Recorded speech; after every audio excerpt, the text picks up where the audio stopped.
Hello, everybody, and welcome back to the Podcast Boys. Today, we are still not talking about episodes of Twin Peaks. We are still mostly talking about episodes of television shows or movies that feature alumni from the cast of Twin Peaks after they appeared in Twin Peaks. Now, today, I decided to pick an episode of Agents of S.H.I.E.L.D. from its second season. This is episode 2, season 13. Episode 2 is called One of Us. This features Kyle MacLachlan. Comics Kid. Oh, by the way, I should probably introduce ourselves. My name is Connor Nielsen. And joining me, as always, on his own channel is the Comics Kid 2099. How you doing, Comics Kid? I'm doing very good. If this is anyone's first episode of the Podcast Boys, well, we've done like 30 of these before, so we're used to each other. So it's difficult for us to remember to tell everyone else who we are. I'm doing good. How are you, Connor? I'm great. Why don't you tell us a little bit about this episode, like what goes down in this episode? Okay, so... and I would love to hear like you explain something that you have no context for. Oh, yes. Oh, good. Because there's like 2 or 3 of those things in this episode. So, S.H.I.E.L.D. is now being run by Agent Coulson, and Skye, the really annoying girl who joined S.H.I.E.L.D. in their first episode, she has got superpowers, and they keep talking about we're going to put her in the Index, which, as near as I can tell, is basically just like the Mutant Registration Act from Marvel Comics, only for not necessarily mutants, just anyone with powers or anyone who is kind of dangerous. And they're talking about this, so they get Agent May's ex-husband to come in and do a psych evaluation on Skye. Meanwhile, Mockingbird's friend has kidnapped her other friend, and nothing really happens on that front until the very end of the episode when one of the friends is brought to another location, and then he says, "Who do you work for?" And he says, "I work for S.H.I.E.L.D., the real S.H.I.E.L.D." And that happens. I don't know anything about what's going on there. I don't know who Mockingbird's 2 buddies are. One of them is played by Nick Blood, which makes me think of like a 1970s occult horror movie.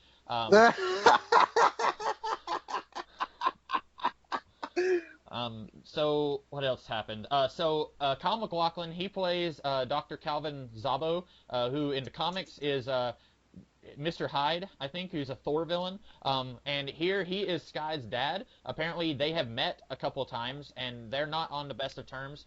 So he's going around recruiting people who are on the Index, which is the thing of superpowered dangerous people. He recruits a girl who has knives stapled to her hands, and he gets this one guy who's apparently good with technology, but then he uses other technology to like crack something, so I don't know what his actual powers are. They recruit Angar the Screamer, who in the comics, he's a hippie who has Black Canary type powers. Here he makes people pass out when he screams, and he can't talk at all unless he's, making people pass out.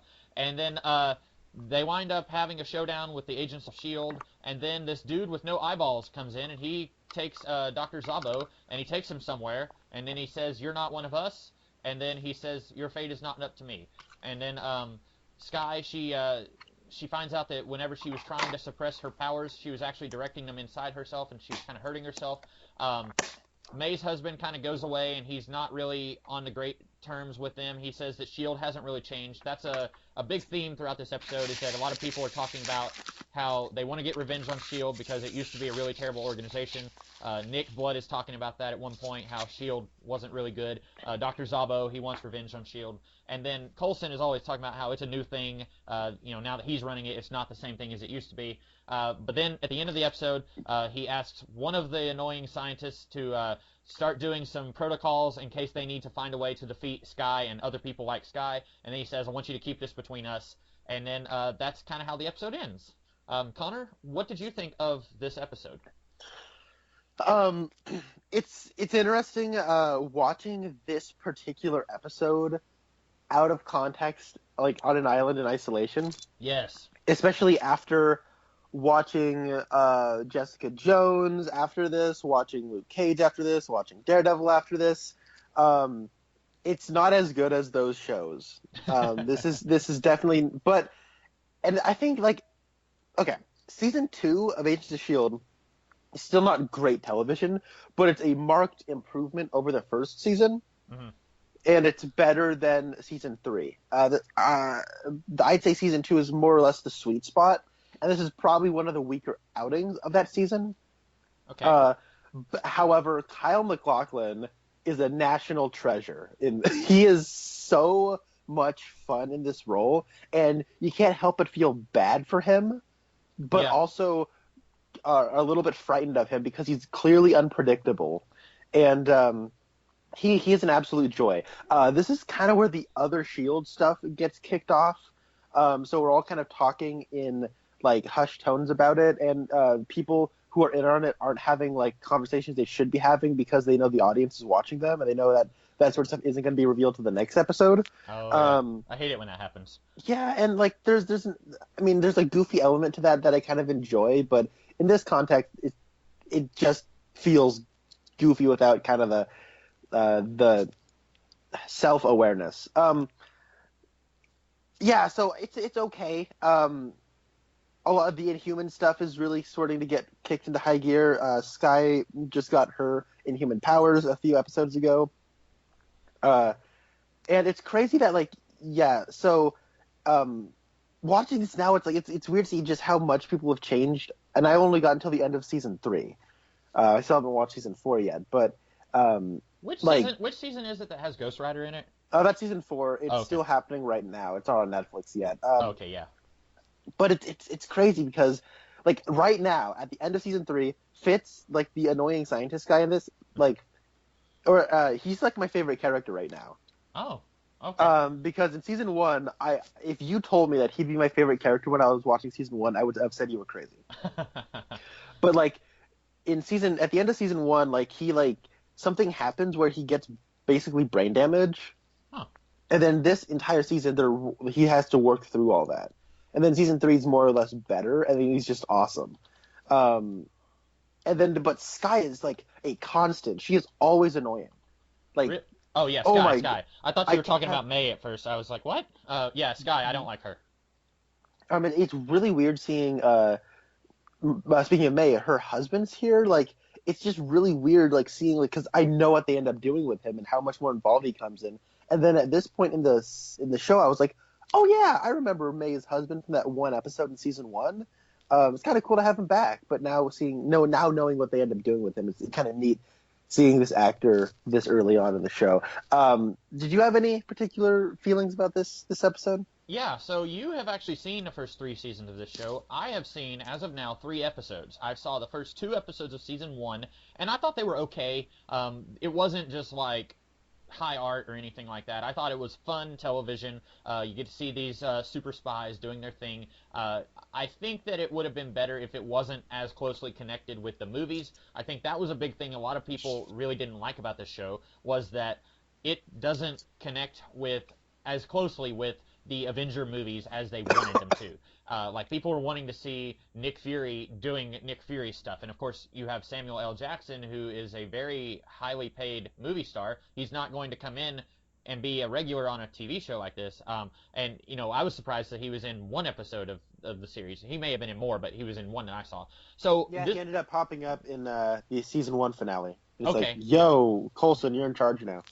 Okay, that sounds like about what they could get him to do. Like, hey, I'm here for 30 minutes. Let's go ahead and film this. Okay, but You have no idea. yeah, but this reminds me a lot of about 10 years ago when I was getting into Smallville, and I would just jump in the middle of whatever season was going on. I think it was season 6. And, like, they would be referencing stuff, and I had no idea what they were talking about. And that's a lot of what's going on here. Like, Fitz and Simmons, they are, and I will not be able to remember which one's the girl and which one's the guy, but they are mad at each other about something, or she's mad at him about something. And they kind of talk about it a little bit, but not much. Also, Mockingbird, she was not in the show when I was watching the 2 episodes I saw, so it's a little weird to suddenly see her here, and like nobody is mentioning Ward. And I know what happens with Ward, or I know one thing that happens with him.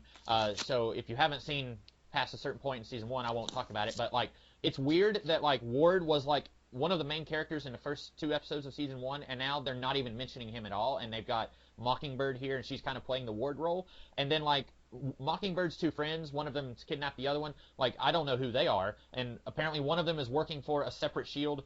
So like a lot of that is really weird, and it's not even that it's like difficult to keep track of because they're holding your hand while it's going on, but it's really like jumping in the middle of a movie. Like you can understand what's going on, but it feels like it would be more rewarding if you were watching from the beginning. But at the same time, I could almost see it being where if you're watching it from the beginning, you would be getting frustrated by this point because some of these subplots are not moving at all. Like Nick Blood getting kidnapped, that's very clearly just treading water in this episode, and they're waiting for that big reveal at the end of the episode. But there's like two scenes with Nick Blood and the other guy in this episode that don't really do anything. They're just there to remind you that he was kidnapped. And I could see that being frustrating for someone if they're watching this entire series. Yeah, see, right, the first half of season 1, sorry, the first half of season 2, rather, I really like that because there's a clear sense of momentum there. Mm-hmm. It's moving at a pace that is effective and intriguing, and it kind of understood, okay, we have 10 episodes for this first half of season 2. Let's tell a compelling story that, is open-ended so we can continue, but we can still tell the story in 10 episodes. And then this is sort of like, oh man, we have a 12 or 13 episodes left in the season. Let's just try to figure out like what's going to happen before we have to like get the momentum going again. So this is like a weird downtime period where we can have more or less a throwaway episode where we catch everyone up on what's going to happen. Let's have them fight Mr. Hyde. Let's do all this. And we only just found out like 3 episodes ago that Mr. Hyde, his name was Calvin, and so he was Mr. Hyde. And we found out that he was actually Sky's dad. So this is like all sort of new information. And they're having a lot of conversations that are going to become more important later. But they're just kind of establishing the conversations and not really doing anything with them, like the whole index thing. I can't remember if we talk about this earlier in the show or later, or we get more in depth, more involved later in the show. But I don't know. It's for me, this is strange. I think it's cool that you make the observation that Mockingbird more or less fills the Ward role. I didn't even think of that because, like, when we first meet her, she isn't even like with S.H.I.E.L.D. She's actually undercover, and we think she's an evil agent of Hydra. And then it's revealed, oh no, I was actually undercover, and I was here to protect one of the scientists who was infiltrating Hydra. So that's a neat observation. I guess, how did you feel about Kyle MacLachlan, since this is all about the Twin Peaks thing, and he is, of course, the main character from Twin Peaks. How did you feel about his involvement? I agree with you. He is awesome here.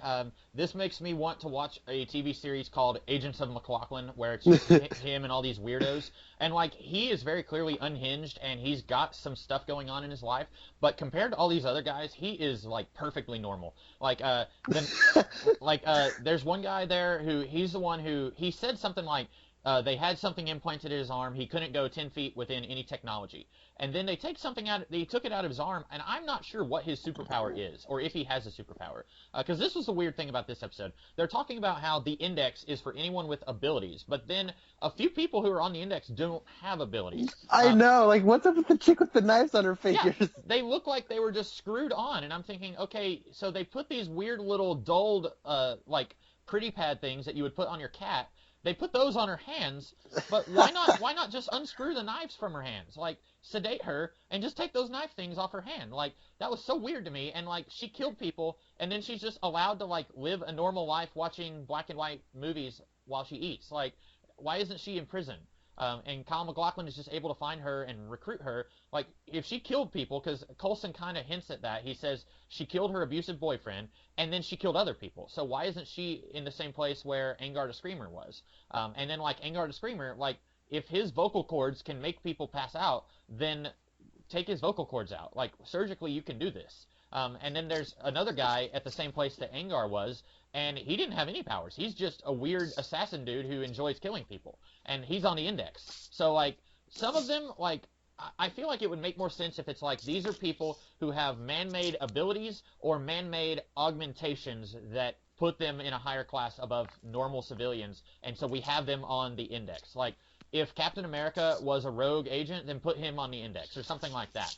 But like some of these guys are just like weirdos who don't really have abilities at all, and that was really inconsistent to me. And then like Coulson even says at one point, it's also a watch list, okay? But like that guy who enjoys killing people, like normal police officers could deal with him. Like why does Shield need to be watching that guy? Yes, that's a great point. There's a weirdness to what on earth constitutes the Index. It feels like it's always changing to fit the scenario that we want it to. I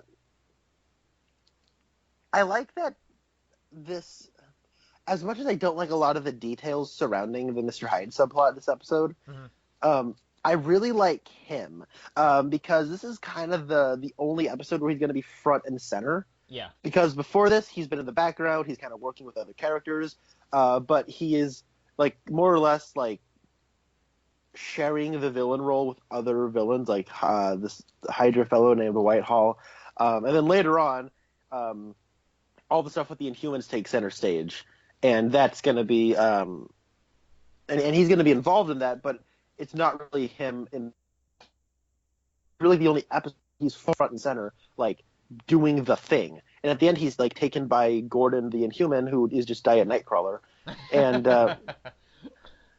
that's great. Sorry. Yeah, no, I mean it's very apparent when you watch this show, and they're all using Inhumans that are not from the comics, and they're just like, these are the Inhumans. It's like these are just X-Men, but with a different coat of paint. But he gets more involved with all that Inhuman stuff later down. So there's a bit of a joy I get from this episode where it's just he just gets to kind of let loose being center stage. And while I don't think his plan necessarily makes sense with all the sort of characterization we were given beforehand or the stuff we get afterward, and that a lot of the details concerning his plan are a little like weird and riddled with problems. But I just there's some kind of pureness to it all where it's like, yes, we finally got him, and so I like that. And even like, but there are also details that work. Like they're at a diner at one point, and it's just the amount of awkward and like kookiness that it just works very well.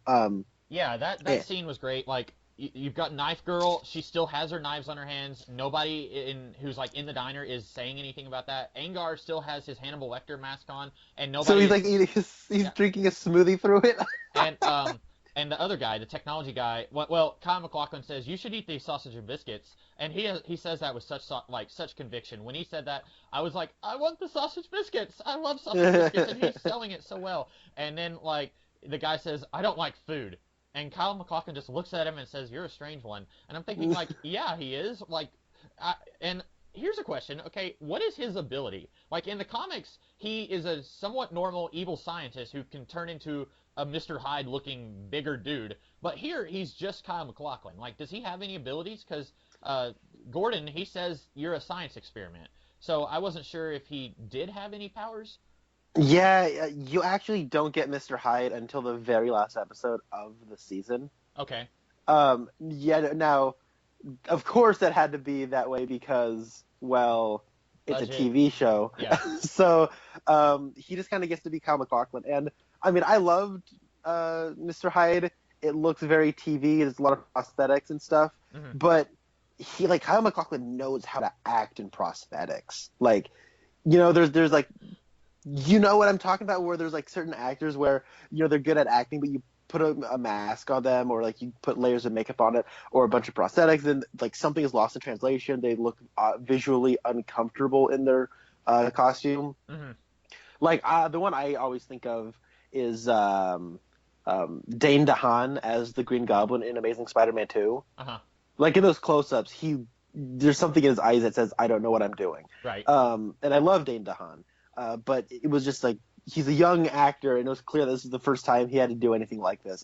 When Kyle MacLachlan gets thrust into the most goofy-looking like Spirit Halloween costume you've ever seen, like he sells it, and you're like, yes, this is perfect. And so it's just really neat that he's very he's not a diverse actor. He's a dynamic actor. Yeah. He can really do anything, and this performance is very different than his performance in Twin Peaks, right? Mm-hmm. Oh yeah, Like definitely. in Twin Peaks, he's cool, calm, and collected, but he's also quirky and just extremely optimistic all the time, even though he's visited by like some of the most traumatizing dreams I can imagine.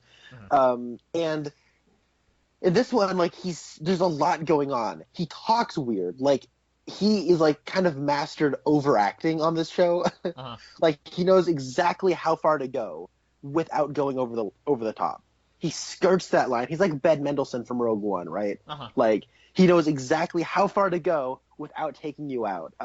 And then, but you know, there's something behind the surface where he's somehow restraining himself, and he's still almost over the top. Like it's a masterful balancing act here. I think and I would have liked this episode a lot more if we could have taken out some of the subplots that had nothing to do with Kyle MacLachlan. Take out Nick Blood being kidnapped by Mockingbird's other friend. Just take that out completely, because the only thing that does for this episode is it brings up the new S.H.I.E.L.D. thing. And then take out the little tiff that the two scientists are in, or just dial it down a lot so it's not taking up as much screen time. And I think they should have devoted more screen time to Kyle MacLachlan, because if it's like you say, and he doesn't really get a whole lot more to do in this series because now the Inhumans are going to be taking up more screen time, then I really would have liked one episode that heavily focuses on him. And it seems like this is the episode that they did that with, but they don't focus on him enough. yes, it does feel a lot like a one and done NCIS episode in that regard. I would agree. Dial down the stuff with Fitz and Simmons this particular episode, because they kind of been going over that for a few episodes by now. Oh, really? Yeah. Well, but you know what was weird? It was weird about that was that at the beginning, is Simmons the girl? Yes. Okay, so she's talking to Mockingbird, and Mockingbird is basically trying to repair this relationship between these two, and Simmons is like, no, we're never going to have the same relationship we did because he lied to me about something.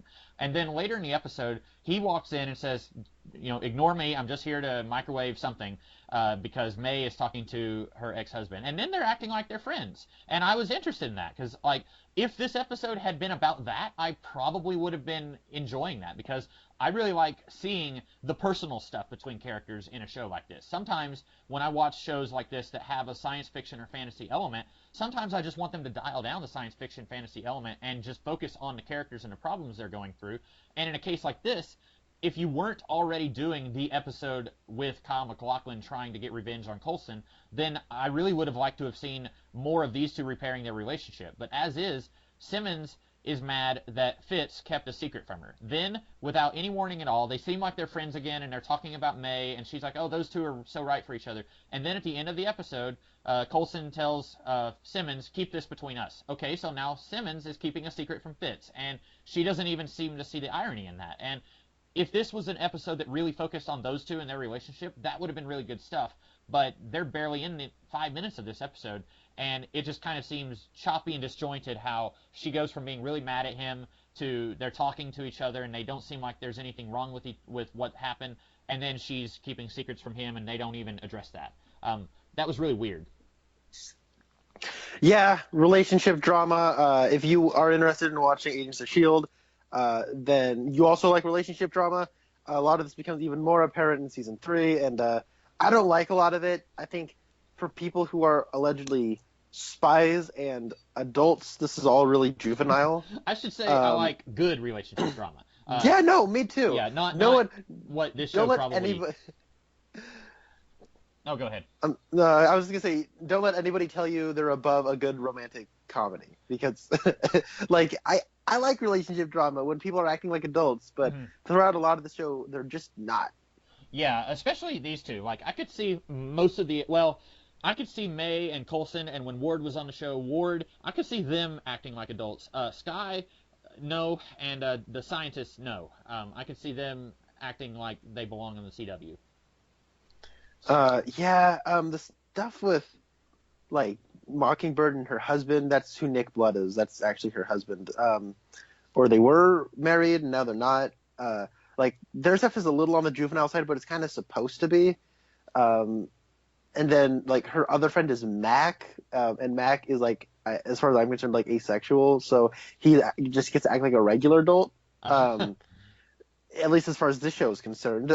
So, I'm trying to like get my head back into the place where this episode was as far as certain relationships go, Mhm. but I It's just don't like it. Like, I mean, not this show, but like just a lot of the drama that we're trying to like really pull thin because as of right now we're kind of skirting for time. uh-huh. And you're right, we need to like if you're skirting for time, you have Kyle MacLachlan running around a small town Mhm. with a bunch of freaks. Why don't they just go to a comic book shop and do something funny there? Yeah. Why don't they just go to like the fire station and slide down the pole? Like I'd watch them do anything, honestly.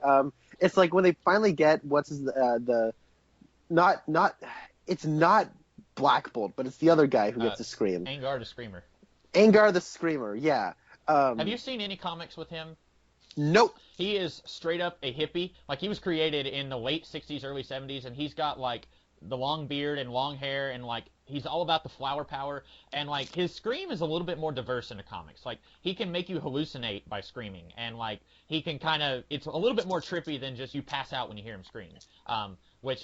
I mean, it was cool the way they used it here, but, and, like, his scream was so gross. Like, it looks like he unhinges his jaw and, like, his mouth is, like, 1 foot tall. Like, it reminded me of the Brendan Fraser Mummy movies where the mummy would scream like that. But, like, I was thinking, like, okay, he has, like, screaming abilities. That's his vocal cords. Why is his mouth, like, a portal to another universe or something? Like, that was really weird. He looks like Jeffrey Dean Morgan, doesn't he? Yes, yes. I was actually, at first, before they took the thing off his face, I was thinking he looked a little, I knew it wasn't him, but I was thinking he looked a little bit like the actor who played Bob on Twin Peaks. Oh, you're right. He does kind of got that look going on. There's this. What I really like though is the details I really like about Cowell's plan here. Kyle MacLachlan's plan is like he means it to be this big, sincere, meaningful thing, but it is like in his head versus what's really going on is actually kind of small and a little sad. Mm-hmm. It's like it just kind of goes down at a local high school, and he's putting so much vivacity and energy into it to make it like this big, like end of the world, like monumental, like look at this big, I'm moving heaven and earth for this thing to happen. And it's sort of like a skirmish in a little small town out in the middle of nowhere in a high school. And he's just kind of taking over the PA system, and the only people who are going to hear it is Coulson and anyone who might be conscious that's living, that's around there. And that's a really nice encapsulation of this character is he means to like be this big important person, but he's just so inconsequential in everyone he knows lives, and he kind of knows that in the back of his head. So there's this insecurity he feels. So he's trying to overcompensate in his personality, and it's so good. I really think he's interesting, and his performance is bringing a lot to that. And I feel like they kind of figured this out, and so they kind of wrote around his performance. And in this case, that's a good thing because his performance is so good. Yeah, and I really didn't pick up on any of that. Maybe it's because I just watched this episode, but I think also part of it is they didn't give him enough in this episode. Like, he's in a few scenes. Like, that scene at the diner I thought was hilarious. The scene where he's recruiting Knife Girl I thought was really funny because he's, like, giving this grand speech, and she slams the door in his face, and she waits a second, then she opens it again, and he's just got this goofy smile on his face, like, hey, I knew you were going to open that door again. And, like, that's all really funny, and I just wish that he had more to do here. Like I said, it's almost like you could have done 2 different episodes. You could have done an episode that focuses on some of the crap that they've gone through, like have Fitz and Simmons deal with their stuff, have May dealing with the stuff with her ex-husband, have Skye dealing with being put on the index, have all of that be happening, and just do an episode around that, or do an episode that heavily focuses on Kyle MacLachlan and his plan, because I think I would have liked it a lot more if they had just gone in either direction, but what they're doing, they kind of are trying to go in both directions at once. Or you could do like the first episode of season 2 of Twin Peaks, make it a double episode, and then devote basically an episode's length of time on both subplots. And the server at the diner, he comes up to Calvin Zabo and says, "I heard about you," and then he says, "I heard about you," and Kyle MacLachlan just gives him a thumbs up, and yeah. That would be amazing. I mean, I would have like PTSD flashbacks to that scene, but it would still be great. I guess I should probably say, rewatching that episode of Twin Peaks, to any of our listeners who are just jumping at the bit, I like that episode more having now rewatched it, like actually last night. Oh. The second half of that episode I think is brilliant, and it like finally it establishes the tone I think of when I think Twin Peaks. It's a lot more cinematic. It's a lot creepier, and it is. It's a lot more intriguing, and it kind of establishes a lot of the stuff that. Or at least it kind of brings into the light a lot of the stuff that you kind of get more into. Like, it's almost like it's the stepping stone between, like, the pilot and Fire Walk with Me. Like, it's somewhere in between those two pieces of Twin Peaks on a tonal level. So, anyways, but that first half I think is terrible. Not terrible, like, okay, Donna is so involved in that first half, and she is, like, insufferable in that episode. And then there's... Well, she is Donna. Yeah, like... that is the episode where she goes from, oh my gosh, Donna's kind of annoying, into, okay, Donna is the worst character on this show. Like, even, like, James is actually pretty cool in that episode. Like, that's the episode where he tells Harry, like, do you want to play with fire, little boy? Oh, yeah. Do you want to play with Bob? Like, that line is so creepy. And they're like, okay, James at least has, like, a moment, right? Donna, nope. She just puts on some glasses that are lopsided on her head. She doesn't fix them. And then she just smokes cigarettes and talks as slow as she possibly can. Like, oh, my God. And I was watching this with my brother, and Spencer was just like, oh, my God, can this scene just end? But then there's all the stuff with, like, the giant and all that stuff in the first 10 minutes that is just never ending. But everything other than that is actually, and everyone just decided to turn into a crazy person overnight. Like, there's like a part where some guy goes, that is some good pie. Oh, yeah. I forgot about that. I know you like that. It's like, knowing that's coming, it's pretty amusing and I like it. But like, it's just so, oh my God. Like, everyone's a crazy person. The shoe salesman, one-armed man comes by and he's like, I'm selling him some shoes. I'm like, oh my God, is everyone a crazy person? But by the way, I'm talking about that episode. Yeah, go ahead. No, see what were you saying? So at my work, I saw a guy shopping. He looked exactly like Mr. Gerard, except he had both arms. Wow, that's cool. I saw him and I like did a double take. I was like, that can't be him. And then it's like, oh wait, no, he doesn't have, because I think in real life that guy was missing one arm. So I was like, oh, can't be him. And also, like, I don't live anywhere near where that guy would live. But yeah. Right. So to connect this all back to Agents of S.H.I.E.L.D., I guess I would do the thing where it's like, yeah, but the last half of that episode of Twin Peaks, it's like just a series of conversations that build character, because coming out of season 1, there's a lot of momentum, but it's all plot heavy. Mm-hmm. So it kind of recalibrates the series and focuses more on character. Like the scene with Bobby and his father in the Double R Diner is so beautiful. Like, I shed a single, like, elf tear. Uh-huh. While I was watching that, like, you know, I felt like Arwen from Lord of the Rings, where just like a single tear shed from the corner of my eye, and I was like, wow, did this show just like technically make me cry? I guess it did. But like, it's just a bunch of like conversations that inform character, and so I guess you could, like, if you're gonna like do this particular episode, let's make it a double episode, right? Mm-hmm. Have all the stuff with Sky's dad go down. And then after that, they're like, man, we just got back from that crazy mission. Let's all talk, you know, and let's all, like, get our relationship drama out of the way. Yeah, that would have worked. So you don't see it this episode, but Gaff from Blade Runner is actually the head of the other S.H.I.E.L.D. Oh. What's his name? Edward James Olmos. Yeah, I was like, I know there's a James, and I know his last name's Olmos, but I can't remember what the other name is. But yeah, Edward James Olmos is like running other S.H.I.E.L.D., and that whole stuff kind of goes down, and he's pretty interesting, and the stuff between him and Coulson, I think, is pretty good. The stuff that I like about this, like, show as of right now is I think it finally got the scale of S.H.I.E.L.D. right. Mm-hmm. In season 1, it's like, oh, it's S.H.I.E.L.D., it's this huge organization on a TV budget, so it doesn't feel big. It's a secret organization, or this particular level is top secret. No one is supposed to know that Coulson's alive, so let's throw the S.H.I.E.L.D. logo on everything. It's on the cars, it's on the helicopter thing, the bus. I still think it's stupid that they call it the bus, but... Oh, they recall it the Zephyr. Okay, that's a little better. But every time I hear that, I just think of Red Hot Chili Peppers. I'm like, can I get some leg to bite on as a future? Do. That's, if anyone's not familiar, that's the Zephyr song by Red Hot Chili Peppers.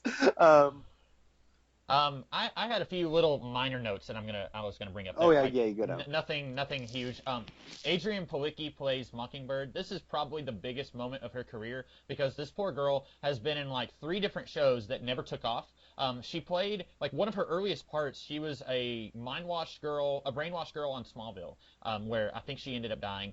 She was in that Aquaman pilot that didn't get picked up with Justin Oh Hartley. really? Yeah, she was, I think, an evil mermaid in that. There was a Lost in Space pilot that they did that didn't get picked up, and I Wow. think that they even end up using some of the sets on that for the reimagined Battlestar Galactica. I think I may be wrong about that, but I think I read that somewhere. And then she was in that Wonder Woman pilot from about 7 years ago. Right. Yeah, she was Wonder Woman. And yeah, and I think she's okay here. Like I always just assumed that it was her, like that something was wrong with her. And like this is really mean, but like she's in all these things that are just not good. Like, well, I mean, Smallville is not her fault, but like, she's in 2 pilots that don't get picked up. And of course, she wasn't a major part of the Aquaman one. I think she was a major part of the Lost in Space one and the Wonder Woman one. And I was just thinking, well, maybe it's her, but she's pretty good here. Of course, she doesn't have a heck of a lot to do, but I liked her here. I didn't think that there was anything wrong with her. Um, also, Yeah, no, the one I know her from is she's from the first John Wick movie. oh, okay, yeah. I still haven't seen that. Connor told me I Oh need to. my, oh my God! I know, yeah. How have you not? I actually like scoured the entire cast of that to see if there was any Twin Peaks alumni in that movie so we could talk about it. Oh, yeah. But there's not. Oh, by the way, Wesley from Daredevil, I think he's in John Wick. Um, Yes, he is. okay, yeah. He's in the background of a couple Oh, okay. scenes. I was about to say, like, I'm about to sound like a fool if I'm wrong, but I'm glad I'm not wrong. Also, there's one scene. I think it's either when they are taking off Angar's mask, or no, it's when they are breaking into the psychiatric facility, and they are playing this music. It sounds like it's from Batman Returns. Like it sounds like Danny Elfman, Tim Burton music. When Kyle MacLachlan and his crew were doing that, and like I was thinking, like, wouldn't it be great if we just had an entire movie with these guys doing weird stuff, and it was a Tim Burton movie? Like that would be so weird and messed up, and I'd love it so much. Like, but that music, it reminded me a lot of Batman Returns for some reason. Like I don't know how familiar you are with that movie. Like a bum, da da da, Yeah, something. yeah, that kind of thing, and it's similar to a lot of Danny Elfman's music. But like, I was listening to that, and I was like, that sounds so Tim Burton-y. And I kind of like that. I mean, it seems a little weird in an Agents of S.H.I.E.L.D. episode, since that's like not very Tim Burton-y, but I like that scene and I like that music. Also, Knife Girl is played by the actress. She was in, I think, The Sopranos, and I never watched that show, but she was in the Friends spinoff Joey, and she played Joey's sister in that show. And that's what I know her Oh from. really? Yeah, and so like when I saw her, for a split second I thought that's not Magic and a Mick, is it? Like that'd be really weird if you had 2 Twin Peaks actors in one episode. But Oh, that'd be cool. and she looks a little bit like her, but it's actually I don't know the actress's name. Her name is Dre De Matteo, and she was in Joey.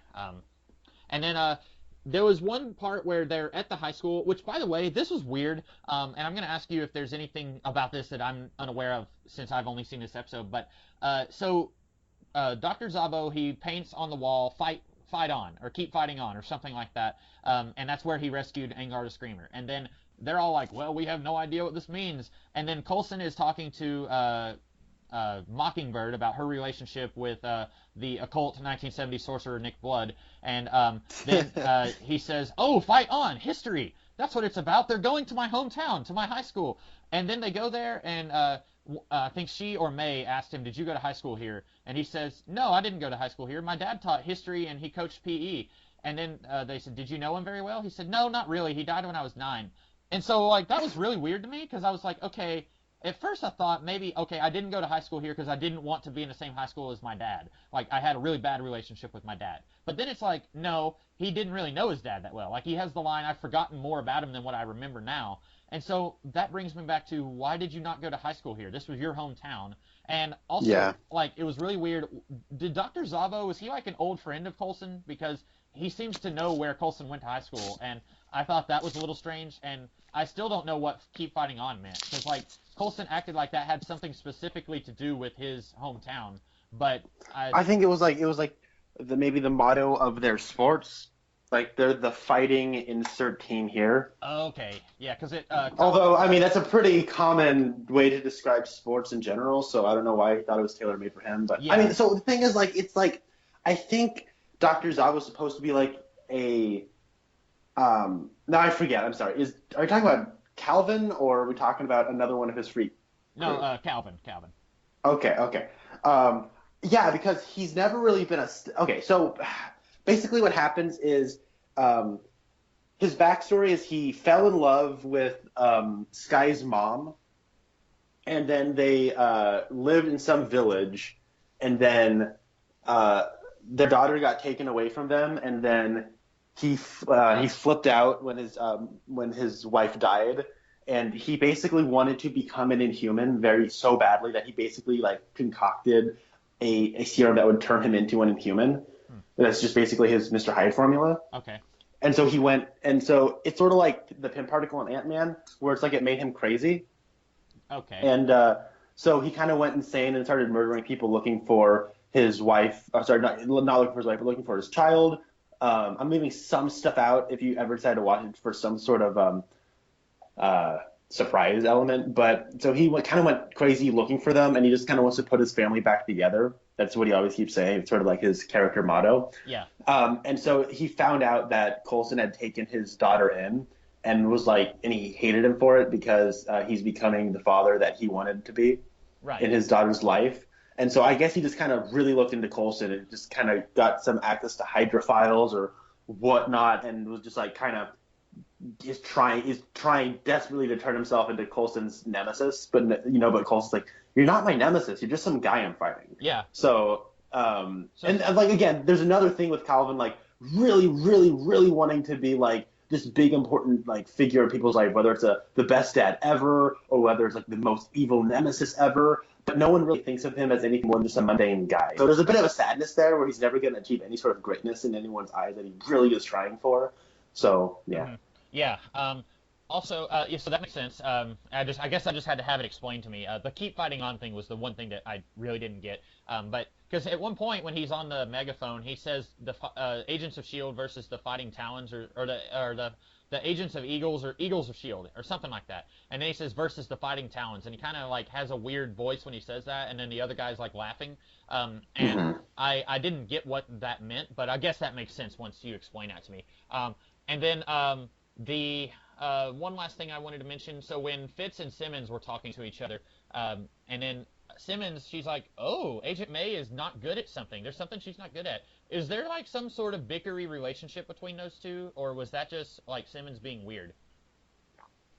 So it is an ongoing thing where like May is just like the best. She's not Black Widow. She's Uh-huh. like basically just good at everything, but she's May. She's not Black Widow.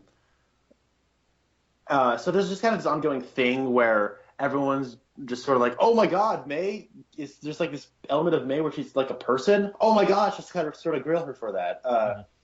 So, and I guess in this particular case, Simmons was the one who found it out, so she's sort of the one leading the charge on, oh my God, May's not good at something. Let's make fun of her for it. Oh, okay. Yeah, because the way that read to me, since I haven't seen any of those other instances, it kind of seemed to me that it was more like um, she had some sort of beef against May. Like she already has a beef against Simmons. Maybe she had a beef against May, and then when she finds out that May is not good at something, she's kind of like, "Oh, I'm going to enjoy this. This is delicious." But now that makes more sense too. Um, I didn't really have anything else to say about this episode other than like I said, it's really weird jumping into the middle of a season like this, and like we haven't really done that before on any of these because like in the X-Files there's really no continuity between episodes. So you can jump into the middle of this Native American werewolf episode and you're just jumping into one story that doesn't have any backstory or anything. And then like Portlandia is a sketch show and we watched the second episode, so there really was no continuity there either. So like it's very weird doing it in the middle of like the 30th episode of the series or something like that where there is continuity. But I think overall like it made quite a bit of sense. Like I enjoyed this more than I did the first few episodes that I watched of season one.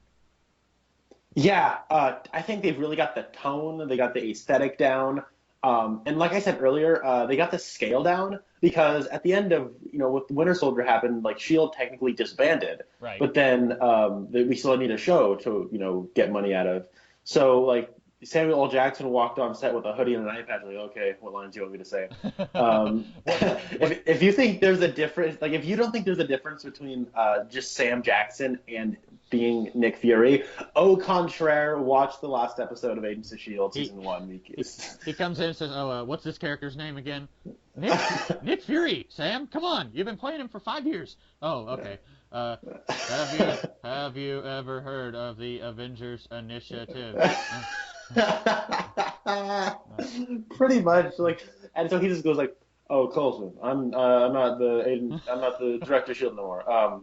Here is a little box that is full of information that you'll need to be the director of Shield. All right, bye." I think that is exactly the line too. What? So I did have a question. Robin Scherbatsky, I forget the character that she played in the Marvel movies. Was she Maria Hill. Was she in the show a whole lot? Because I liked her. She's in the first episode. I know that for sure. I remember that. Yeah. See, that's Oh, she's in the Age of Ultron tie-in episode, and then she hasn't appeared since. See, I liked her in some of the movies that we've had with her, and then I liked her in that one episode. But you know, that's another one. Like, she is originally a TV actor, and you would think that they could, if you can't use Samuel L. Jackson, then use her. Like, she would have been really interesting to have showing up every now and then. It's kind of like the M, if we're gonna go with a James Bond metaphor. Like, have her kind of giving Coulson and his team missions or something like that. Like, I think that would. And it would make sense because in recent years, Maria Hill has been the director of Shield. Yeah, and that's another good point. Also, and of course, like Maria Hill in the movies is not the Maria Hill of the comics. In the comics, Maria Hill's like a morally bankrupt scumbag. Yeah, I didn't like her in the comics very much. And in the movies, I did like her. I think that's the pro side of getting what's her face.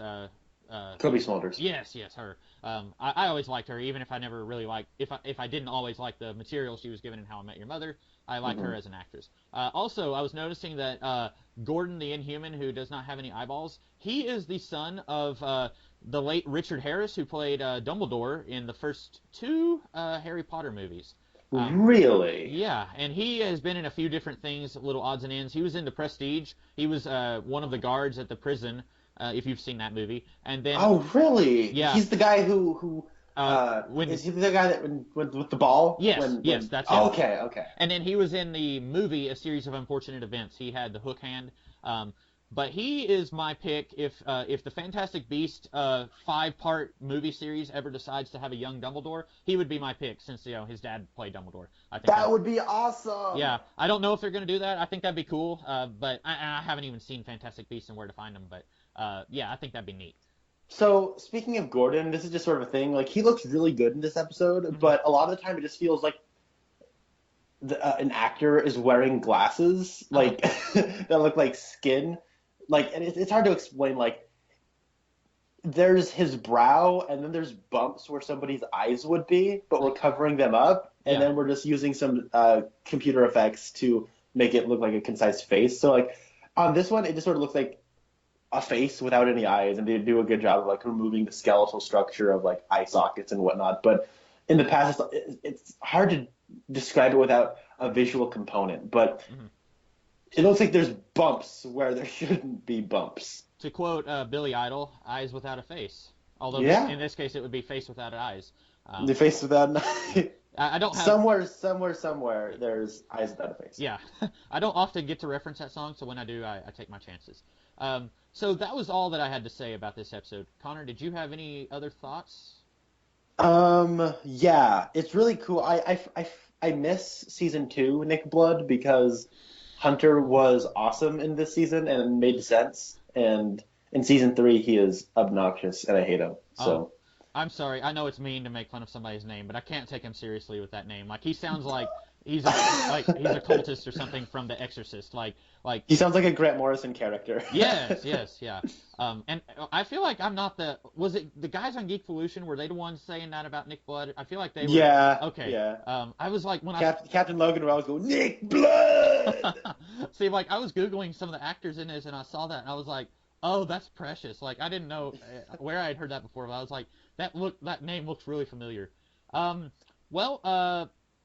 have a choice for our next podcast, boys. Are we ready for me to unveil that, or did you have any? Yes, let's do this. So, I was looking up some of the Twin Peaks actors today, and I was looking up some of the stuff that they were in that's on Netflix, and we are going to talk about the pilot episode of the television supernatural drama Witches of East End.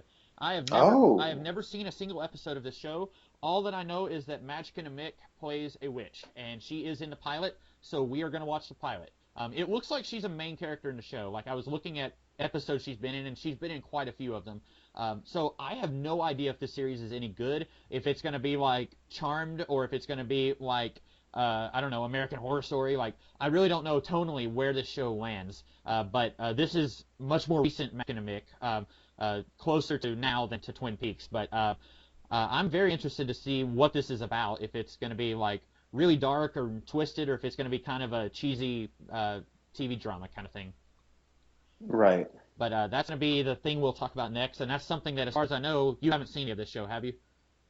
I have not, no. Okay, so that'll be something neither one of us has seen, and then we'll have some things to discuss about that.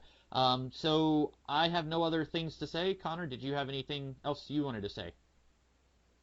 Well, I can't wait till we get back into Twin Peaks, the real Twin Peaks. Yeah. That'll be at least easier to discuss, and I think easier to analyze, because it's weird to just jump into something like this with no, like you said, with no backstory, and then like with Twin Peaks, it builds up over time, and you can talk about that a little bit better. I was mostly just referencing the show we just watched, but yeah, no, I agree. I see what you did. I'm way late on the uptake, but I get it now. Yes, and this Twin Peaks is run by Edward James Olmos. But I know I'd be cool if in Twin Peaks Edward James Olmos just showed up as an FBI agent. That would be really cool. I would not be opposed to that, because I really like him from Blade Runner, the new the reimagined Blade Runner from about 10 years ago. That was where I knew him from, really. You mean Battlestar Galactica? I am so sorry. Yes, that's exactly what I meant. I was like, wait, hold on. What reimagining of Blade Runner are we talking about? Yeah, Battlestar. That is exactly what I meant. Yes, that's what I knew him from, even though I gave up on that show after season 2. I really liked him as Commander Adama. I do know what I'm talking about, I promise. So, with that being said, we will be back sometime in the future to talk about the pilot episode of Witches of East End. I am the Comics Kid 2099. And I am Connor Nielsen. And we will see you later.